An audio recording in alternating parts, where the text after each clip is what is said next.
जो पहला परिच्छेद है परीक्षा बुक का, उस पहले परिच्छेद के 12 सूत्र हुए थे। 13वां सूत्र हमने पिछले क्लास में शुरू किया था, पर शायद नेटवर्क का इश्यू नहीं था, इस कारण से वो थोड़ा शॉर्ट में हम आज ले लेंगे और फिर हम दूसरे परिच्छेद पर आगे बढ़ेंगे।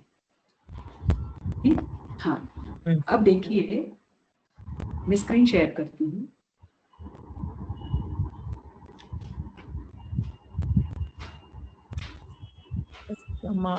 स्वतः परतः। हाँ, क्या है 13वां सूत्र? तत्प्रामाण्यम स्वतः परतश्च। तत् यानी इसका, इसका यानी किसका? इस परिच्छेद में हम किसकी चर्चा कर रहे हैं? प्रमाण की, है ना? तो प्रमाण का जो प्रामाण्य है वह स्वतः भी होता है और परतः भी होता है। इतना ही सूत्र है। अब इसमें जो अभ्यास दशा है और अनभ्यास दशा है, इन शब्दों को हम जोड़ेंगे। ठीक, इस सूत्र को सोपस्कार सूत्र कहा जाता है। देखो यहां पर दिया है, इसे सोपस्कार सूत्र क्यों कहते हैं? देखो यहां पर शब्द मैंने लिख कर रखा है अलग से, सोपस्कार सूत्र। जिन वाक्यों को जोड़कर सूत्र का पूरा अर्थ निकाला जाता है, उन वाक्यों को उपस्कार कहते हैं, है ना? अब इस वाक्य में स्वतः के लिए अभ्यास दशा और परतः के लिए अनभ्यास दशा, इनका शब्दों का प्रयोग नहीं किया है। ये तो हमने वहां पर क्या किया है? अभ्यास दशा और अनभ्यास दशा को जोड़कर इस वाक्य का अर्थ निकाला है। इस कारण से ऐसे सूत्रों को सोपस्कार सूत्र कहते हैं। और ये जो सूत्र है, ये सोपस्कार सूत्र है, क्योंकि इसका जो वास्तविक अर्थ है वो हम अभ्यास दशा और अनभ्यास दशा को जोड़कर करेंगे। ठीक, अब पहले सूत्र सुनिए। तत्प्रामाण्यम स्वतः परतश्च। प्रमाण का जो प्रामाण्य है वह स्वतः भी होता है और परतः भी होता है। प्रामाण्य का अर्थ क्या है? उसकी वास्तविकता। आपको ज्ञान हुआ है, आपने किसी वस्तु का निश्चय ज्ञान कर लिया है, तो ये सही है या नहीं उसको परखना, वो है प्रामाण्य। तो जो प्रमाण हमें हुआ है, जो ज्ञान हमें हुआ है, उसकी वास्तविकता कि वो कितना सत्य है, वो वास्तविकता का जो हमें अनुभव होता है, ज्ञान होता है, वह स्वतः भी होता है और परतः भी होता है। जैसे मैं उदाहरण दूंगी तो आपको क्लियर हो जाएगा, है ना? अब यहाँ पर सूत्र का अर्थ समझ लीजिए। तत् यानी उस प्रमाण की, प्रामाण्यम यानी प्रमाणता, वास्तविकता, स्वतः यानी अपने आप से, च यानी और, परतः यानी पर से भी होती है। तो पूरा अर्थ क्या निकलेगा कि प्रमाण की जो प्रमाणता है वह स्वतः भी होती है और परतः भी होती है। स्वतः कब होती है? अभ्यास दशा में उस प्रमाण की प्रमाणता स्वतः होती है, और अनभ्यास दशा में उस प्रमाण की प्रमाणता परतः होती है।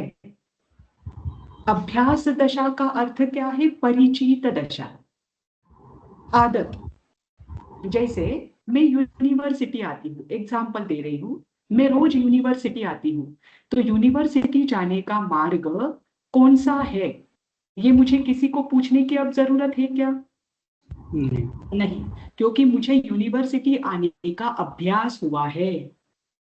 तो अभ्यास दशा में यूनिवर्सिटी जाने का जो रोड है, मार्ग है, इसकी प्रमाणता मैं किसी और से नहीं क्लियर करूंगी, मैं खुद ही जान जाऊंगी कि यही रोड है, इस रोड से ही यूनिवर्सिटी जा सकते हैं, है ना? तो अभ्यास दशा में मुझे जो ज्ञान हुआ है वह वास्तविक है या नहीं, ये मैं कैसे जानूंगी? स्वतः ही जानूंगी। और अनभ्यास दशा है, अनभ्यास दशा का अर्थ क्या है? अपरिचित दशा। यानी जैसे हम किसी नए गांव में गए, है ना? अब नए गांव में, नए शहर में हम गए हैं, वहां पर मंदिर है। अब आप उस शहर में पहली बार गए हैं, है ना? और आपको वहां के मंदिर में जाना है। अब वहां के मंदिर का रास्ता आप खुद ढूंढोगे कि मंदिर का रास्ता यही है, इसका प्रामाणिकता या इसकी वास्तविकता आप खुद ढूंढोगे या किसी और को पूछोगे? किसी और को पूछेंगे। हाँ, क्योंकि आपको पता नहीं है, ये आपकी अनभ्यास दशा है। है ना। आपको पता चला कि आप कुंथलगिरी में जाओ, कुंथलगिरी से क्या हुआ है, लाखों मुनि करोड़ों मुनि वहां से क्या हुए हैं, निर्वाण को प्राप्त हुए हैं। उस तीर्थ क्षेत्र को मुझे देखना है। ठीक। अब आपको उस तीर्थ क्षेत्र को देखना है, आपने बचपन से कुंथलगिरी का नाम सुना है। अब जब आप उस गांव में जाओगे, तब कुंथलगिरी का रास्ता आप किसे पूछोगे, पहली बार जाओगे तो लोगों को। एक तो आप मैप में देखोगे, है ना, आप मैप में देखोगे, अगर मैप में नहीं पता चल रहा है तो लोगों को पूछेंगे। तो मैप में देखिए, लोगों को पूछिए, किताब में पढ़िए, आप कुछ भी कीजिए, ये सब जब आप रास्ते का एक्यूरेट नॉलेज लेना चाहते हैं तो अनभ्यस्त दशा में ये परतः होता है ना। और जब आप 4-5 बार कुंथलगिरी जाकर आओ, आप 4-5 बार जाकर आए हैं तो छठी बार आपको किसी को पूछना पड़ेगा क्या कि कुंथलगिरी जाने का रास्ता कौन सा है, मंदिर जाने का रास्ता कौन सा है, नहीं पूछना पड़ेगा, क्योंकि अब आपको अभ्यास हो चुका है। तो जो ज्ञान हमारा सही है या नहीं है, इसकी जब हम वास्तविकता ढूंढते हैं, सच्चाई ढूंढते हैं, तो अगर हमारी अभ्यास दशा है, उसकी हमें प्रैक्टिस है, तो उसकी प्रामाणिकता, उसकी वास्तविकता स्वतः की जाती है। और जब अनभ्यास दशा होती है तो उसकी वास्तविकता परतः देखी जाती है। सिंपल और एक बात है, जैसे हम किचन में जाते हैं, रोज चाय बनाते हैं। अब चाय बनाने के लिए क्या हमें देखना पड़ेगा क्या कि मैं चाय में बराबर चाय पत्ती डाल रही हूँ या नहीं, मैं बराबर शक्कर डाल रही हूँ या नहीं, नहीं देखना पड़ता, क्योंकि हमने इतने दिनों से हमें प्रैक्टिस हो चुकी है, तो हम अंदाज से सब चार काम इधर चल रहे हैं, कभी फोन पर बात कर रहे हैं, कभी हम पढ़ रहे हैं, पढ़ते पढ़ते हम क्या कर रहे हैं, चाय बना रहे हैं। तो चाय बराबर बन रही है या नहीं, वास्तव में चाय ही बन रही है या नहीं, ये अब हमें देखना नहीं पड़ेगा, क्योंकि अब हमें प्रैक्टिस हो चुकी है, हमें पता है हम चाय ही बना रहे हैं, अच्छी ही बना रहे हैं, है ना। तो अभ्यास दशा में प्रमाण का प्रामाण्य स्वतः होता है।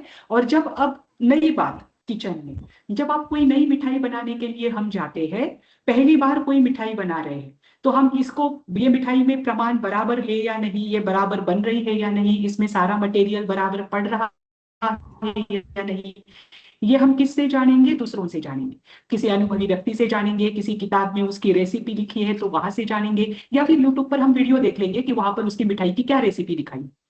ये तीनों भी क्या होगा, परतः, है ना। तो यहाँ पर इतना ही बताया है कि जब प्रमाण की प्रमाणता हमें ढूंढनी है, तो प्रमाण की प्रमाणता दो तरीके से हो सकती है, स्वतः भी हो सकती है और परतः भी हो सकती है। स्वतः कब होगी, जब हमें प्रैक्टिस होती है, तब उस प्रमाण की प्रमाणता हम स्वतः करते हैं, तो उसे कहते हैं अभ्यास दशा। ये शब्दों को ध्यान रखना, अभ्यास दशा यानी आदत, प्रैक्टिस। तो प्रैक्टिस में प्रमाण की प्रमाणता स्वतः होती है। और अनभ्यास दशा यानी अपरिचित दशा, अभी तक हमें उसकी प्रैक्टिस नहीं है, पहली बार जान रहे हैं या दूसरी तीसरी बार जान रहे हैं, तो ऐसे अनभ्यास दशा में प्रमाण की प्रामाणिकता परतः होती है। ठीक, ये क्लियर हुआ।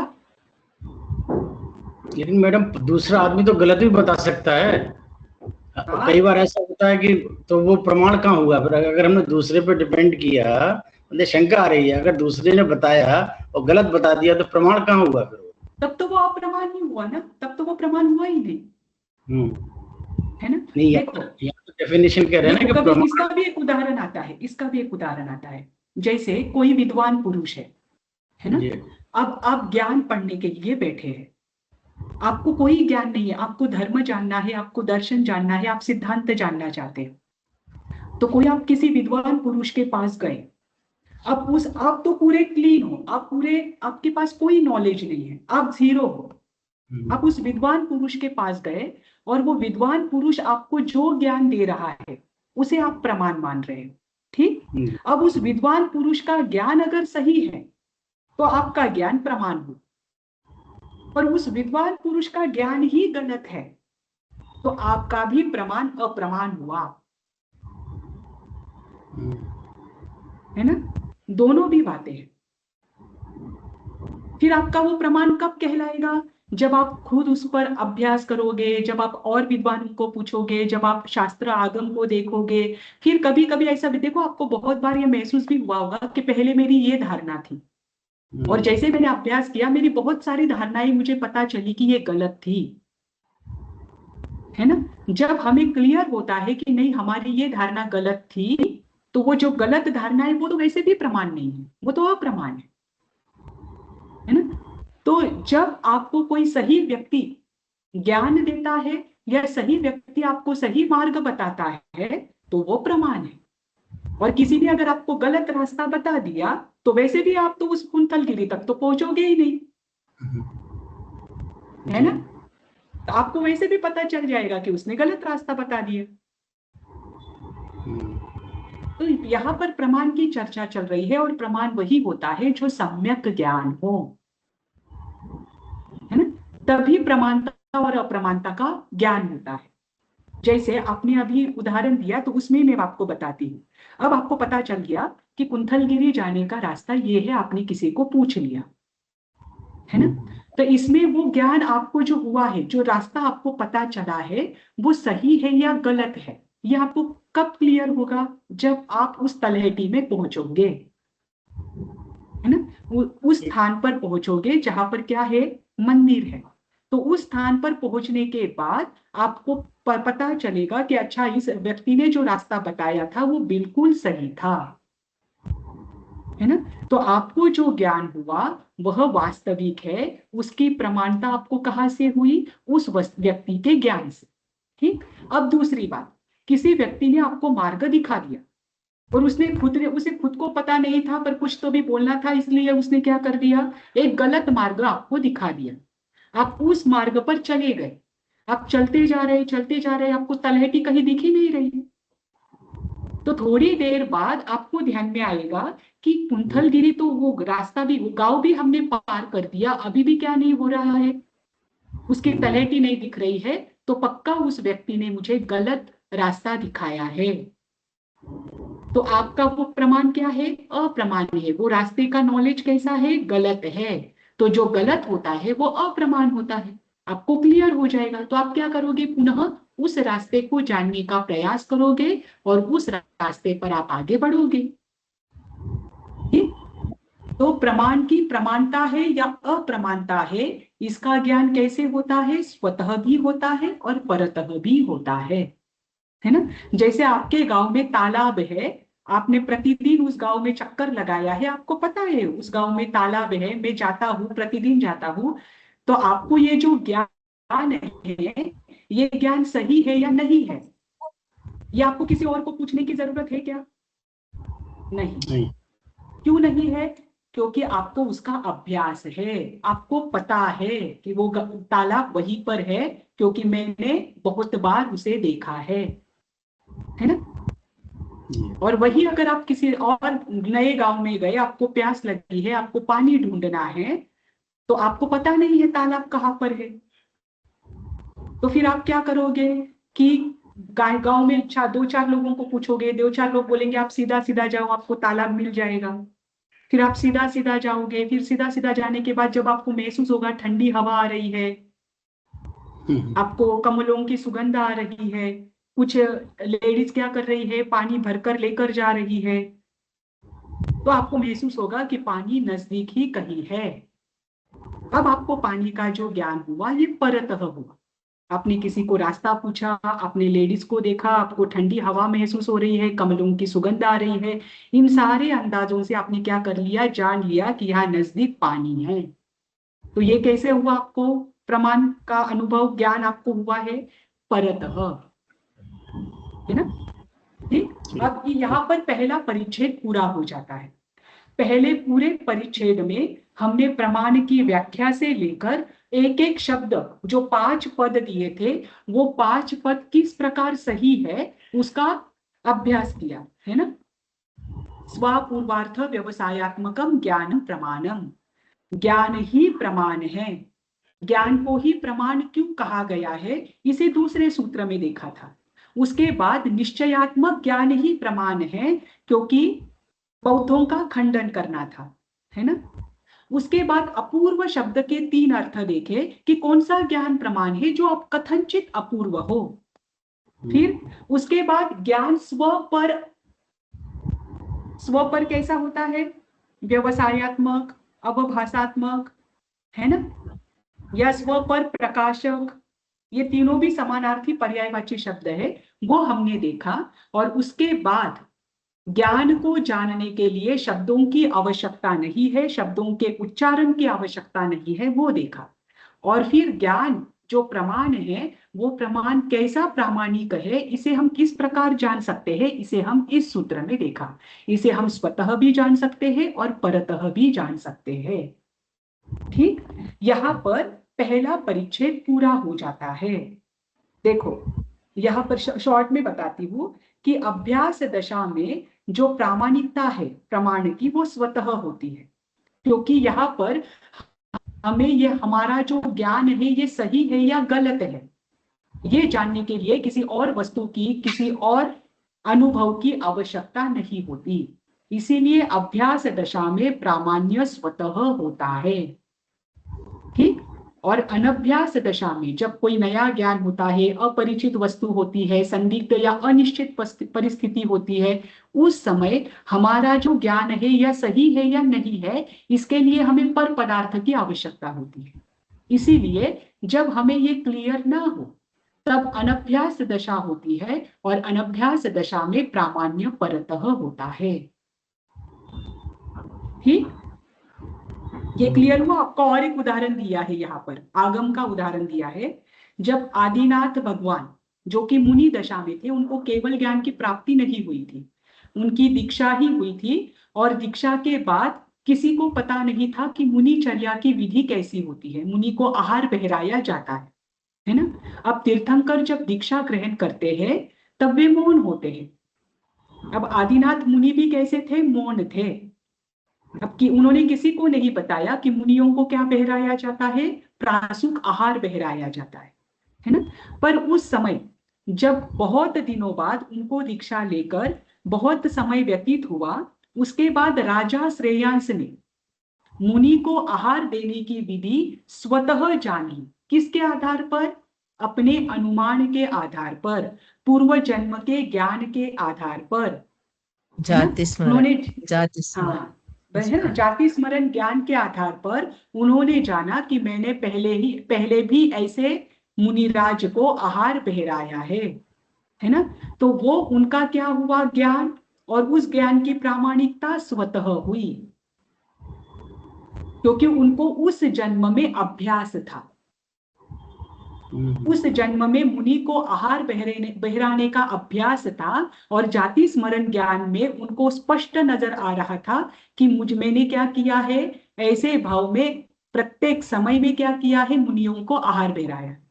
तो उनको जो ज्ञान हुआ कि मुनि को मुझे आहार बहराना है, प्रासुक आहार बहराना है, वो उनके अभ्यास दशा के कारण, पूर्व भाव के अभ्यास दशा के कारण उसका प्रामाणिकता स्वतः हुई। उन्होंने स्वतः ही जान लिया कि मुनियों को ऐसे आहार बहराना है। अब श्रेयांस कुमार ने जब आहार बहराया तब सब लोगों को दान के विधि के बारे में पता चला कि मुनियों को इस प्रकार दान दिया जाता है। तो लोगों को जो ज्ञान हुआ, मुनियों को आहार बहराने का जो ज्ञान हुआ, वो कैसे हुआ? परतः हुआ। क्यों? क्योंकि उनकी अभ्यास दशा नहीं थी, उनकी परिचित दशा नहीं थी, है ना। तो अभ्यास दशा में प्रमाण का प्रामाण्य स्वतः होता है, और अनभ्यास दशा में प्रमाण का प्रामाण्य परतः होता है। ठीक, हाँ। अब दूसरा परिच्छेद हम शुरू करेंगे। ये परिच्छेद शुरू करने के पहले मैं कुछ प्रश्न आपको पूछती हूँ। आपको पता है कि प्रत्येक दर्शन प्रमाण मानता है ना? प्रत्येक दर्शन प्रमाण मानता है, और प्रत्येक दर्शन एक प्रमाण तो मानता ही मानता है। कौन सा प्रमाण मानता है प्रत्येक दर्शन? निर्विकल्प। नहीं, प्रमाण के जो प्रकार है मैं आपको वो भी बताऊंगी। एक प्रमाण जो है प्रत्यक्ष प्रमाण, ये प्रत्येक दर्शन मानता है। प्रत्यक्ष प्रमाण की व्याख्या प्रत्येक दर्शन में अलग अलग की है। एक चार्वाक दर्शन आता है, चार्वाक दर्शन भी एक ही प्रमाण मानता है। कौन सा प्रमाण मानता है? प्रत्यक्ष। क्योंकि अगर वो दूसरे प्रमाण मानेगा तो उसे स्वर्ग, नरक, मोक्ष सबको मानना पड़ेगा, है ना। तो प्रत्येक दर्शन एक प्रमाण तो मानता ही है। वह एक प्रमाण कौन सा है? प्रत्यक्ष प्रमाण। ठीक। अब जैन दर्शन जो प्रमाण की संख्या मानता है, उसके पहले हम प्रत्येक दर्शन प्रमाण की संख्या कौन कौन सी मानते हैं वो देखेंगे। ठीक। जैसे एक चार्वाक दर्शन है, वो एक ही प्रमाण मानता है। कौन सा प्रमाण मानता है? प्रत्यक्ष। प्रत्यक्ष। तो चार्वाक दर्शन में प्रमाण की संख्या कितनी है? एक। ठीक। अब बौद्ध दर्शन है, वो दो प्रमाण मानते हैं। कौन से दो प्रमाण मानते हैं? अनुमान और प्रत्यक्ष मैडम। हाँ, बौद्ध दर्शन दो प्रमाण मानते हैं, प्रत्यक्ष और अनुमान। ठीक। अब तीसरा है वैशेषिक दर्शन। वैशेषिक दर्शन मैडम वो प्रत्यक्ष और अनुमान दो दो टाइप है ना मैडम बौद्ध दर्शन में। इसमें हाँ। यही एक क्वेश्चन मुझे पूछना था। वो हाँ। अनुमान अनुमान होता है ना मैडम, अनुमान से वो प्रत्यक्ष इसमें वो कुछ कैसे मैडम वो प्रत्यक्ष को बनता है अनुमान से प्रत्यक्ष? वो नहीं, आपने कहा था ना अनुमान वो पहले का कुछ याद अनुमान होता है तो पहले कुछ उसको जाना था स्मृति उससे होती है। अनुमान होता है, वो बाद में प्रत्यक्ष होता है, ऐसा है ना मैडम? हाँ हाँ, अनुमान का प्रत्येक जगह पर सामान्य अर्थ यही है। वो भी यही मानते हैं कि पहले जाना हुआ जो ज्ञान है, स्मृति के आधार पर अगर कोई चीज सामने दिखाई दे रही है तो वह अनुमान है। स्मृति और प्रत्यक्ष इनके आधार पर अनुमान होता है। तर्क के आधार पर भी होता है। जब अनुमान आएगा तब हम क्लियर करेंगे, पर अनुमान की व्याख्या सामान्य व्याख्या हर जगह सेम है और उदाहरण भी आपको लगभग समान मिलेंगे। ठीक है। ठीक। हाँ हाँ, तीसरा है वैशेषिक दर्शन। हम लाइन वाइज चल रहे हैं। एक प्रमाण कौन मानता है? चार्वाक। दो प्रमाण कौन मानता है? बौद्ध, प्रत्यक्ष और अनुमान। अब तीन प्रमाण मानता है वैशेषिक दर्शन। वैशेषिक दर्शन तीन प्रमाण कौन से मानता है? प्रत्यक्ष, अनुमान और आगम।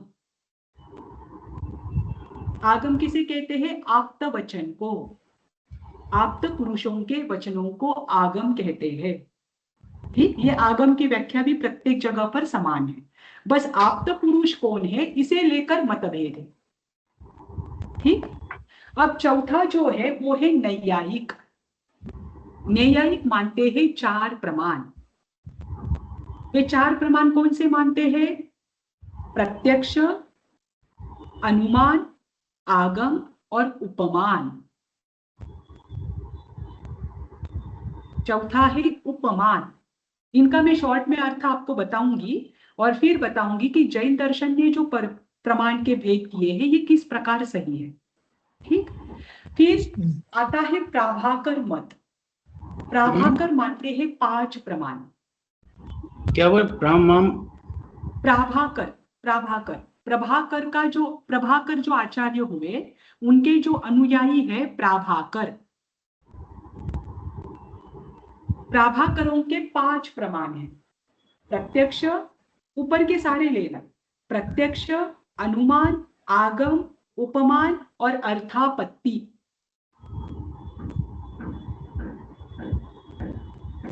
अर्थापत्ति।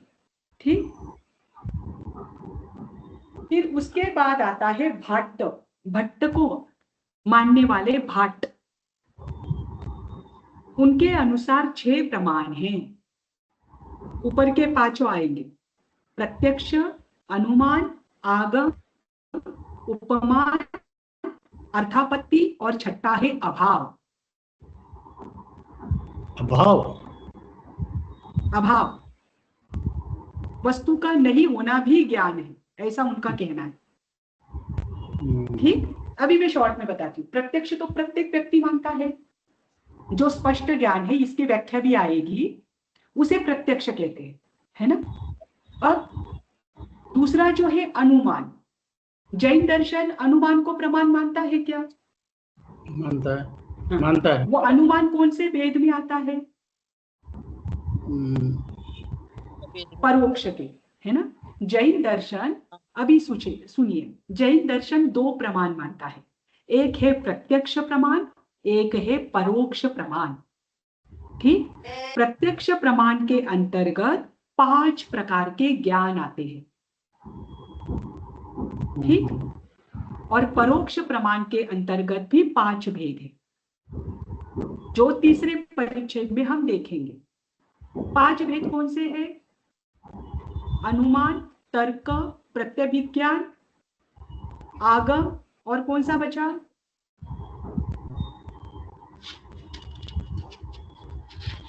स्मृति, है ना? अनुमान, तर्क, प्रत्यभिज्ञान, आगम और स्मृति, ये 5 परोक्ष प्रमाण बताए गए। अब अनुमान को जैन दर्शन पर प्रमाण मानता है या नहीं मानता है, क्योंकि परोक्ष के जो 5 भेद है उसमें एक भेद अनुमान प्रमाण भी है। ये तो अध्यात्म वाले में होगा ना मैडम, अध्यात्म में परोक्ष मानते हैं। नहीं, न्याय की ही बात कर रहे हैं। न्याय में तो प्रमाण, अध्यात्म में, हाँ बोलिए। न्याय में तो अनुमान को प्रमाण बताया आपने भी 2-3 क्लास पहले। हाँ, अनुमान आपने प्रमाण कि अनुमान जो है अध्यात्म जैसे तत्वार्थ सूत्र में मतलब दूसरी तरह से बताया, यहाँ दूसरी तरह से बताया है। वहां पर कैसे बताया है बताइए? वहां अनुमान को प्रत्यक्ष कहाँ बताया मैडम? परोक्ष, तो यहाँ पर भी प्रत्यक्ष कहाँ बताया? अच्छा, ये तो परोक्ष के भेद है ना। देखो, तत्वार्थ सूत्र में मति ज्ञान और श्रुत ज्ञान, इनको परोक्ष कहा है, क्योंकि तत्वार्थ सूत्र में अक्ष का अर्थ आत्मा लिया है ना, और स्पष्ट और विशद ज्ञान आत्मा से ही होता है ना। अब यहाँ पर मति ज्ञान और श्रुत ज्ञान, इनको प्रत्यक्ष में लिया है, लेकिन जो हमारी स्मृति है, मतलब यहाँ न्याय शास्त्र में प्रत्यक्ष किसे कहा जाता है?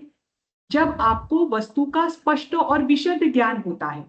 जैसे इंद्रियों से अगर मैं सामने वस्तु देख रही हूं, उस वस्तु का मुझे ज्ञान हो रहा है मेरे इंद्रियों से, तो ये अध्यात्म के अनुसार मति ज्ञान होगा, है ना, बराबर।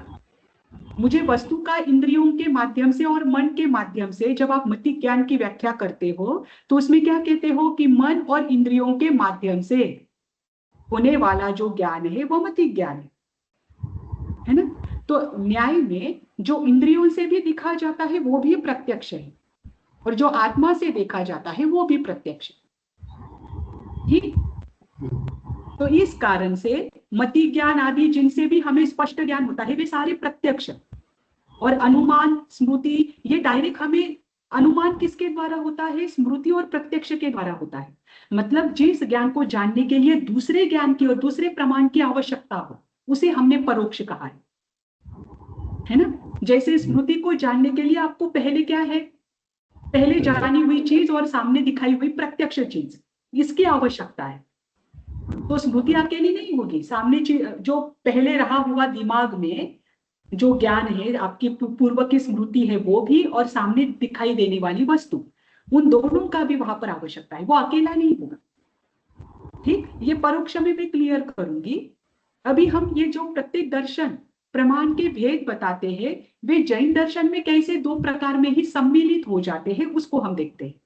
ठीक, अब जैन दर्शन 2 प्रकार के प्रमाण बताता है, प्रत्यक्ष और परोक्ष, है ना।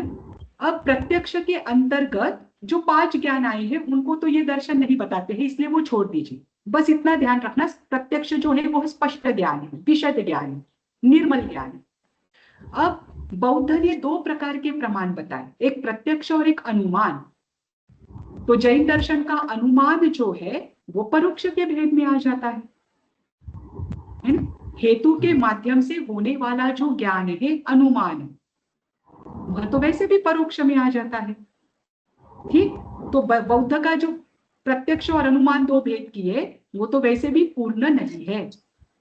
अब तीसरा है वैशेषिक। वैशेषिक 3 प्रमाण मानता है, प्रत्यक्ष, अनुमान और आगम। और हमने जो परोक्ष के 5 भेद किए उसमें अनुमान और आगम तो वैसे भी आता है। तो वापस वैशेषिक का भी क्या है? ये पूरा नहीं है, इसमें उन्होंने स्मृति को नहीं लिया, प्रत्यभिज्ञान को नहीं लिया, है ना। ठीक, ये भी अधूरा हो जाता है और उसका जैन दर्शन में अपने आप समावेश हो जाता है।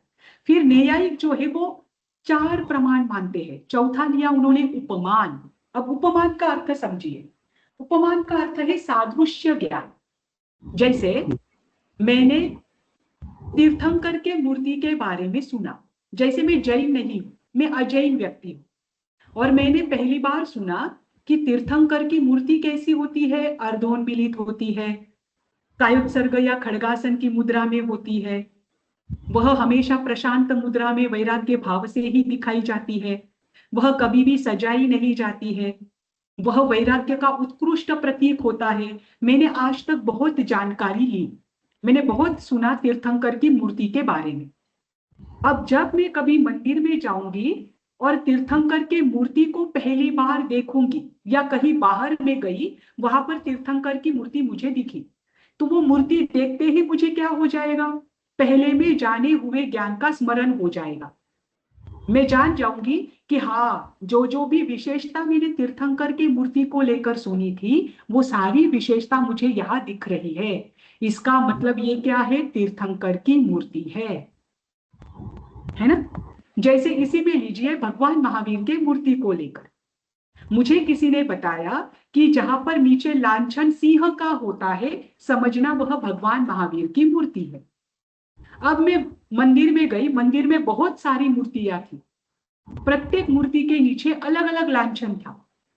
जिस मूर्ति के नीचे लांछन सिंह का था, उस मूर्ति को देखकर मुझे क्लियर ज्ञान हुआ कि यह तीर्थंकर भगवान महावीर की मूर्ति है। तो मैंने पहले में जो ज्ञान प्राप्त किया और सामने जो मुझे मूर्ति में से उस ज्ञान की प्रतीति हो रही है, इसे कहते हैं सादृश्य ज्ञान, है ना। उपमान का अर्थ होता है, हाँ मैडम इसको तुलना करती है ना मैडम, तुलना ज्ञान बोल सकते हैं मैडम। पहले जाने हुए के आधार पर वर्तमान में प्रत्यक्ष होना। उपमा, जैसे मैंने पहले नील गाय के बारे में सुना कि नील गाय जंगल में रहती है, या उसे गवई भी कहते हैं।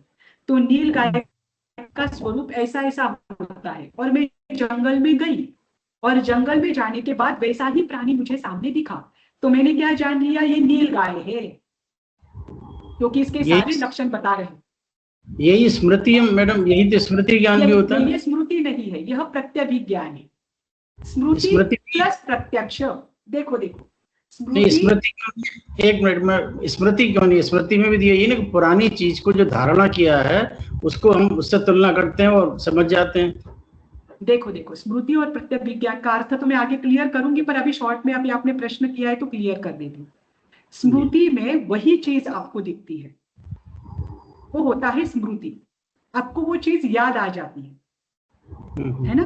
प्रत्यभिज्ञान में उसके समान दिखती है, सादृश्यता का ज्ञान होता है ना। आपने पहले सुना है और सुनने के बाद उसके समान आप पहली बार प्रत्यक्ष कर रहे हैं, वो होती है सादृश्यता। विलक्षणता, या आपने सुना है उसके आधार पर आपको वो ज्ञान हो रहा है। जैसे मैंने कल देवदत्त को देखा था और आज मुझे वापस दिखा देवदत्त, वही देवदत्त मुझे आज दिखा, तो मैं क्या बोलूंगी, हाँ स्मृति के आधार पर इसे मैंने कल ही तो देखा था, है ना। तो मुझे स्मृति हो आई कि मैंने कल देवदत्त को देखा था, है ना। वो स्मृति हुई, उसमें सेम ही वस्तु रहेगी, सेम ही पदार्थ का ज्ञान होगा। और दूसरी चीज, स्मृति में क्या होता है, आपको वो चीज याद रहती है। स्मृति के आधार पर आपको प्रत्यभिज्ञान हो सकता है। मैं आपको वो आगे जब परोक्ष प्रमाण की चर्चा चलेगी तब हम उसे और विस्तार से चर्चा करेंगे, तो आपको क्लियर होगा, वहां बहुत उदाहरण है, उदाहरणों से और क्लियर हो जाएगा। अभी बस इतना समझिए कि उपमान का अर्थ क्या होता है, सादृश्य ज्ञान, है ना। और ये सादृश्य ज्ञान जैन दर्शन में प्रत्यभिज्ञान कहलाता है। तो जैन दर्शन में जो परोक्ष प्रमाण का एक भेद है प्रत्यभिज्ञान, वही उपमान है।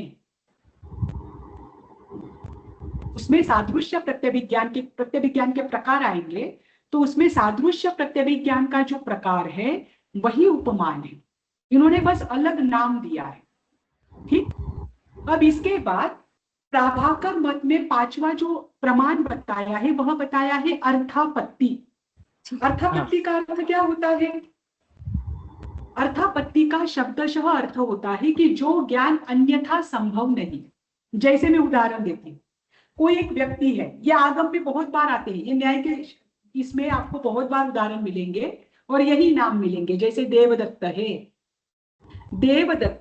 देवदत्त दिन में खाना नहीं खाता है परंतु देवदत्त मोटा है। ध्यान रखना, देवदत्त दिन में खाना नहीं खाता है परंतु वह मोटा है, वह दिन प्रतिदिन मोटा होता जा रहा है।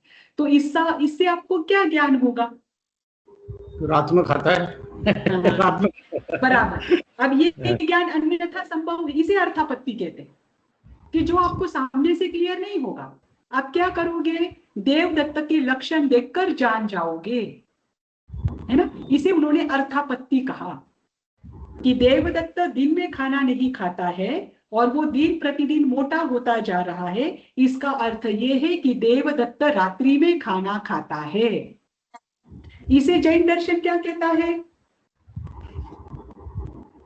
अनुमान ही कहता है। जैन दर्शन में जो अनुमान बताया है वो अनुमान यही है। तो वो अर्थापत्ति कोई अलग भेद नहीं है, वो अनुमान के अंतर्गत ही आ जाता है, ऐसा दर्शन जैन दर्शन का कहना है। और लास्ट है भाट्ट मत।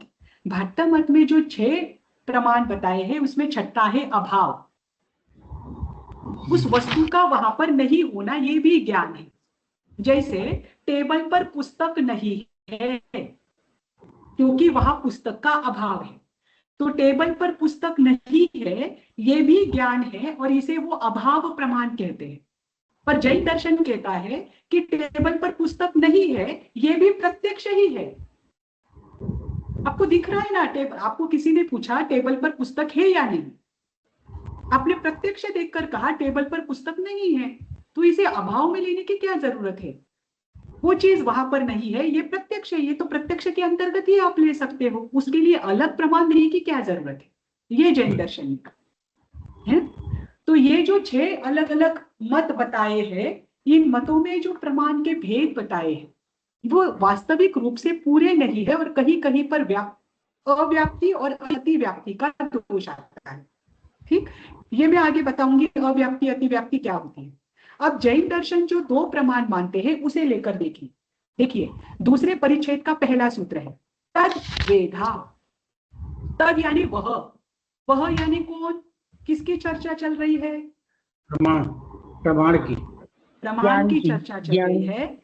तो वह प्रमाण कितने प्रकार का है? द्वेधा, यानी 2 प्रकार का है ना। तो पहला सूत्र बहुत आसान है, ये आपको अच्छे से लर्न हो जाएगा। तद द्वेधा, वह प्रमाण 2 प्रकार का है। कौन से 2 प्रमाण है? प्रत्यक्षेतर भेदात, दूसरा सूत्र है प्रत्यक्षेतर। इसमें 2 शब्द है, प्रत्यक्ष और इतर, और भेदात यानी भेद से। एक है प्रत्यक्ष, दूसरा है प्रत्यक्ष से इतर, यानी इतर का अर्थ क्या है? विरोधी, है ना। जैसे ज्ञान से इतर क्या होगा? अज्ञान। जैसे नित्य से इतर क्या होगा? अनित्य। वैसे ही प्रत्यक्ष, हाँ, तो प्रत्यक्ष से इतर क्या होगा? परोक्ष। हाँ, तो यहाँ पर सूत्र में भले ही परोक्ष शब्द ना दिया हो तो वो समझ लेना है। तो वह प्रमाण 2 प्रकार का है, प्रत्यक्ष और प्रत्यक्ष से इतर यानी परोक्ष। ठीक, दूसरा सूत्र क्लियर हुआ। जैन दर्शन में कितने प्रकार के प्रमाण बताए हैं? 2 प्रकार में, प्रत्यक्ष और परोक्ष। ठीक, अब इस पूरे परिच्छेद में प्रत्यक्ष को लेकर ही चर्चा होगी, प्रत्यक्ष के भेद को लेकर ही चर्चा हो। ठीक, अब प्रत्यक्ष किसे कहते हैं उसे लेकर तीसरा सूत्र दिया है। क्या है तीसरा सूत्र? विशदम प्रत्यक्षम। प्रमाण नहीं तत्वालोक में आता है स्पष्टम प्रत्यक्षम, दोनों समान है। इसमें तीसरा सूत्र स्पष्ट है मैम, इसमें तीसरा सूत्र है, चौथा सूत्र है मैम इसमें, ये आपने जो तीसरा, भेजा भी चौथा है। ये विशदम प्रत्यक्षम, नहीं विशद आया यानी मैडम। स्पष्ट, हाँ तीसरा है ना। तीसरा विशद यानी हाँ स्पष्ट, निर्मल ज्ञान। जो स्पष्ट निर्मल ज्ञान है वह प्रत्यक्ष है। ये क्यों कहना पड़ा? क्योंकि जैन दर्शन के अनुसार अवधि ज्ञान, मन पर्याय ज्ञान और केवल ज्ञान प्रत्यक्ष है ना। अब अवधि ज्ञान, मन पर्याय ज्ञान और केवल ज्ञान जो इंद्रियों की अपेक्षा से उन इंद्रियों की वहां पर क्या है, गौणता है, वो आत्मा से होते। केवल ज्ञान तो संपूर्ण रूप से आत्मा से होता है। तो आत्मा से होने वाला ज्ञान निर्मल होता है और स्पष्ट होता है। इसीलिए जो अन्य दर्शन इंद्रियों को और पदार्थों के संबंध को प्रमाण मानते हैं, यहाँ पर उसे नहीं बताया। इसलिए स्पष्ट की व्याख्या की, प्रत्यक्ष की व्याख्या की कि प्रत्यक्ष प्रमाण क्या है। तो जो निर्मल ज्ञान है, जो स्पष्ट है, वही प्रत्यक्ष है। और निर्मल ज्ञान, स्पष्ट ज्ञान आत्मा से अधिक होता है। इसलिए आत्मा से होने वाले ज्ञान को मुख्य प्रत्यक्ष कहा है। ठीक, आपको स्पष्ट ज्ञान की अनुभूति किससे होगी? आत्मा से होगी। जैन दर्शन ये स्पष्ट रूप से कहता है कि इंद्रियों से होने वाला ज्ञान भी अप्रमाण हो सकता है। इसके उदाहरण हमने देखे थे कि किसी को पीलिया रोग हुआ तो उसको क्या होगा, आंखों से वस्तु दिख रही है, स्पष्ट हो रही है, लेकिन फिर भी वो वस्तु कैसी दिख रही है, सफेद वस्तु भी पीली नजर आ रही है। फिर भी वो क्या ज्ञान नहीं है, स्पष्ट दिखने के बाद भी उसे आप प्रत्यक्ष प्रमाण नहीं कह सकते। इंद्रियों की मर्यादा होती है। इसीलिए निर्मल ज्ञान, स्पष्ट ज्ञान आत्मा से ही हो सकता है। यह जैन दर्शन का अध्यात्म कहता है। क्योंकि आत्मा में कोई क्या नहीं हो सकती है, लिमिटेशन नहीं हो सकती। आत्मा कैसा है, अनंत है ना। आत्मा का जो ज्ञान का विषय है वह अनंत है। ठीक, अब देखिए विशदम प्रत्यक्षम, जो निर्मल ज्ञान है, स्पष्ट ज्ञान है, वह प्रत्यक्ष है। ठीक, जैसे यहां पर उदाहरण दिया है, जब हम अग्नि का ज्ञान प्रत्यक्ष से करते हैं तो वह स्पष्ट ज्ञान है। आप सामने से अग्नि को देख रहे हैं तो वो स्पष्ट ज्ञान है, इसलिए वो विशद है, वो निर्मल है। ठीक, पर कोई विश्वस्त व्यक्ति आपको बताता है कि इस पर्वत में अग्नि है, और धुआं देखकर जब आपको अग्नि का अनुमान होता है तो वहां पर भी आपको अग्नि का ज्ञान हो रहा है, लेकिन वो स्पष्ट नहीं है ना।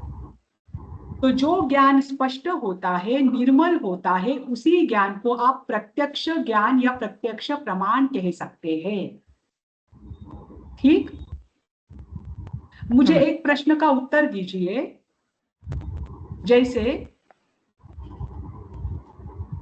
केवल ज्ञान है, सिंपल बताती हूं। मैंने पहला सूत्र लिया था कि प्रमाण का जो प्रामाण्य है वह अभ्यास दशा में स्वतः होता है और अनभ्यास दशा में परतः होता है। तो केवल ज्ञान में प्रमाण की प्रमाणता स्वतः होगी या परतः होगी? स्वतः होगी मैडम। वहां पर परतः हो सकता है क्या? नहीं, क्यों? क्योंकि वो ज्ञान वो पूर्ण आत्मा स्पष्ट से है। देखता है ना मैडम, आत्मा से ही हाँ, देखता है ना। हाँ। डायरेक्ट देखता है।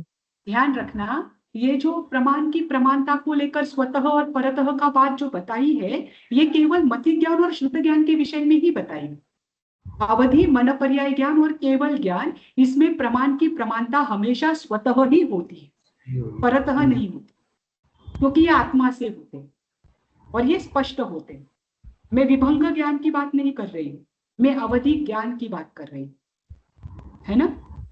अवधि ज्ञान, मन पर्याय ज्ञान और केवल ज्ञान में जो हमें वस्तु का, पदार्थ का ज्ञान होता है वह स्पष्ट होता है। इसीलिए उसकी प्रमाणता भी स्वतः ही होती है, परतः नहीं होती, है ना। तो यहाँ पर विशदम प्रत्यक्षम का अर्थ ये नहीं है कि सामने दिखने वाली वस्तु ही या इंद्रियों के द्वारा आप जिस वस्तु को देख रहे हैं वही वस्तु आपको स्पष्ट और निर्मल ज्ञान कराएगी। यहाँ पर अर्थ है प्रत्यक्ष का कि जब भी आपको स्पष्ट ज्ञान हो, निर्मल ज्ञान हो, वह प्रत्यक्ष है। इसमें इंद्रिया और आत्मा दोनों भी आ जाएगा, है ना। ठीक, अब यहाँ पर विशद का लक्षण बताते हैं कि ठीक है, आपने कहा निर्मल ज्ञान, स्पष्ट ज्ञान जो है वही प्रत्यक्ष है, तो विशद का अर्थ क्या है? अब निर्मल ज्ञान किसे कहते हैं, स्पष्ट ज्ञान किसे कहते हैं? हमें पहले वो बताइए, फिर हम देखेंगे कि प्रत्यक्ष में कौन कौन से ज्ञान आते हैं। तो यहाँ पर विशदता का लक्षण बताएंगे। विशदता का लक्षण आगे के सूत्र में बताया है, प्रतित्यंतरा व्यवधानेन विशेषवत्तया व प्रतिभासनम वैशद्यम।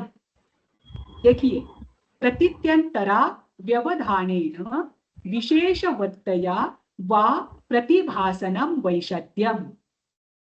अब प्रतित्यंतरा व्यवधानेन, इसमें 3 शब्द है, प्रतीति, अंतरा और अव्यवधानेन। प्रतीति अंतरा का अर्थ क्या है? प्रतीति यानी ज्ञान, और अंतरा यानी दूसरा ज्ञान, है ना। जैसे क्षेत्र और क्षेत्रांतर आप कहते हो ना, तो क्षेत्र यानी ये क्षेत्र, और क्षेत्रांतर का अर्थ क्या होता है? ये क्षेत्र छोड़कर दूसरा क्षेत्र, है ना। वैसे ही प्रतीति अंतरा, प्रतीति यानी ज्ञान और प्रतीति अंतरा यानी दूसरा ज्ञान। अव्यवधानेन यानी व्यवधान से रहित, व्यवधान यानी बाधा, दूसरे ज्ञान के बाधा से रहित, व्यवधान से रहित। और वा यानी और, विशेषवत्तया यानी विशेषपणे से सहित। तो यहाँ पर विशेषण दिए हैं कि विशद ज्ञान, विशद क्या है, विशद किसे कहते हो, उसके लक्षण क्या है, आप किसे निर्मल ज्ञान कहते हो, आप किसे स्पष्ट ज्ञान कहते हो, उसे लेकर 2 उदाहरण या 2 विशेषण दिए हैं उन्होंने। पहला दिया है जो दूसरे ज्ञान से व्यवधान से रहित हो, और दूसरा दिया है विशेषवत्तया, जो विशेषपणे से सहित हो, उसमें विशेषपन भी होना चाहिए। प्रतिभासनम वैशद्यम, उस प्रतिभास को, उस प्रतीति को, उस अनुभव को वैशद्यम यानी विशदता कहा है। ठीक, अब इसका विस्तार से जो विवेचन है वो हम कल की क्लास में देखेंगे। आज के लिए किसी किसी के कोई प्रश्न है? मैडम आपने एक जिज्ञासा है जी बोलिए। पूछिए सर, आप पूछिए सर। नहीं आप पूछ लीजिए। मैम, चार्वाक दर्शन आत्मा को ही नहीं मानता है, तो फिर उनको ज्ञान के हम प्रत्यक्ष किस ऑनवर्ड वो आत्मा को मानता है। देखो, वो आत्मा को मानता है, लेकिन आत्मा को एक शक्ति के रूप में मानता है, चेतना की वो शक्ति पंच महाभूतों को एकत्रित करने से प्राप्त हो गई है, प्रकट हो गई है, और जैसे ही पंच महाभूत विलीन हो जाएगा वो शक्ति भी विलीन हो जाएगी, उस रूप में वो मानते हैं। पर वो व्यवहार में तो रहते हैं ना, व्यवहार जगत में रह रहे हैं, तो व्यवहार में मुझे जो चीजें दिख रही है वो प्रत्यक्ष है, ऐसा वो मानते के लिए वो प्रत्यक्ष हो जाता है वैसा। हाँ, उसे ही वो प्रत्यक्ष कहते, बाकी वो स्वर्ग नरक आदि को नहीं मानते, नहीं मानते। ठीक जी। अनिल जी, मैं कह रहा था मैडम, जैसे आपने कहा कि जो सामने दिखाई दे रहा है वो प्रत्यक्ष है, तो जैसे मिराज होता है, मृग तृष्णा होती है, तो वो भी तो हमें प्रत्यक्ष दिखाई दे रही है कि वहाँ पानी है। हिरन भी दौड़ता हुआ चला जाता है ये सोच के कि पानी, तो उसको तो प्रत्यक्ष दिखाई दे रहा है। इसका भी आगे खंडन होगा, क्योंकि आगे आएगा कि अर्थ और पदार्थ को आपने नहीं लिया, क्योंकि ये जो बाकी के जो दर्शन है वो इंद्रियों को प्रमुखता करते हैं, इंद्रियों से होने वाले ज्ञान को प्रत्यक्ष मानते हैं। पर यही, जैसे मैंने पीलिया रोग का कहा ना, ये मरीचिका वैसा ही दृष्टांत है कि मरीचिका में आप क्या कर रहे हो, मृग मरीचिका का अर्थ क्या है कि आप डेजर्ट में हो और वहां पर सूर्य का प्रकाश उस रेत पर पड़ रहा है, तो आपको पानी का आभास हो रहा है ना, पर वो आभास गलत है ना, उसके लिए हम दौड़ते हैं। तो इंद्रियों की भी मर्यादा है, इसीलिए प्रत्यक्ष की व्याख्या ये नहीं कर सकते कि हमें जो सामने दिखाई दे रहा है वही प्रत्यक्ष है। तो जैन ऋषियों ने, जैन मुनियों ने प्रत्यक्ष की व्याख्या क्या की? स्पष्टम प्रत्यक्षम, विशदम प्रत्यक्षम। जो निर्मल ज्ञान है, स्पष्ट ज्ञान है, वही प्रत्यक्ष है। और सबसे निर्मल ज्ञान कौन सा है? केवल ज्ञान, है ना। तो केवल ज्ञान प्रत्यक्ष है क्योंकि वह निर्मल है और वो तीनों काल, तीनों लोगों को एक जगह बैठकर देख रहा है। अब उसके सामने तो कोई पदार्थ है ही नहीं, फिर भी वो प्रत्येक पदार्थ को प्रत्येक पर्याय के साथ स्पष्ट देख रहा है। तो ऐसा जो स्पष्ट ज्ञान है वही प्रत्यक्ष है। ये जैन दर्शन ने इसी के लिए ये व्याख्या की कि आप सामने वाले पदार्थों को प्रत्यक्ष नहीं कह सकते।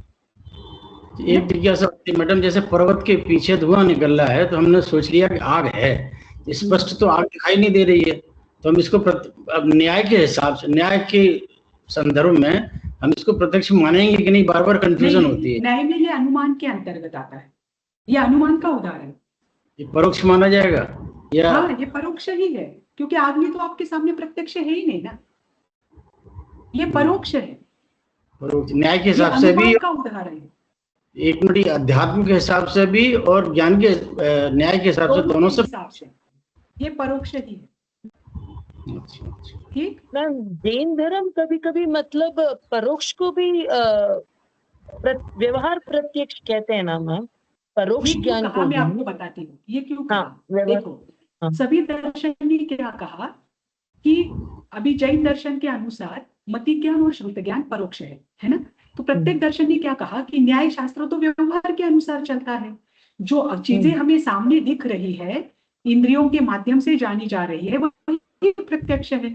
तो ऋषियों ने कहा, हमारे मुनियों ने कहा, ठीक है, हम भी उसे प्रत्यक्ष कहते हैं कि जो कि सामने दिख रही है। तो वो कौन सा प्रत्यक्ष है? सांव्यवहारिक, व्यवहार की अपेक्षा से हम उसे प्रत्यक्ष कहते हैं, है ना। तो जैन दर्शन ने उसके प्रत्यक्ष के पुनः दो भेद किए, एक सांव्यवहारिक प्रत्यक्ष के व्यवहार के अनुसार जो इंद्रियों और मन के माध्यम से हो रहा है वो सांव्यवहारिक प्रत्यक्ष, हम उसे व्यवहार में प्रत्यक्ष मानते हैं, पर मुख्य प्रत्यक्ष तो अवधि मन पर्याय केवल ही है, इसीलिए उन्हें मुख्य प्रत्यक्ष में रखा। ठीक ठीक है, चलो चलो आज यही रुक जाते हैं। आप सभी को सादर जय जी। Thank you ma'am, thank you.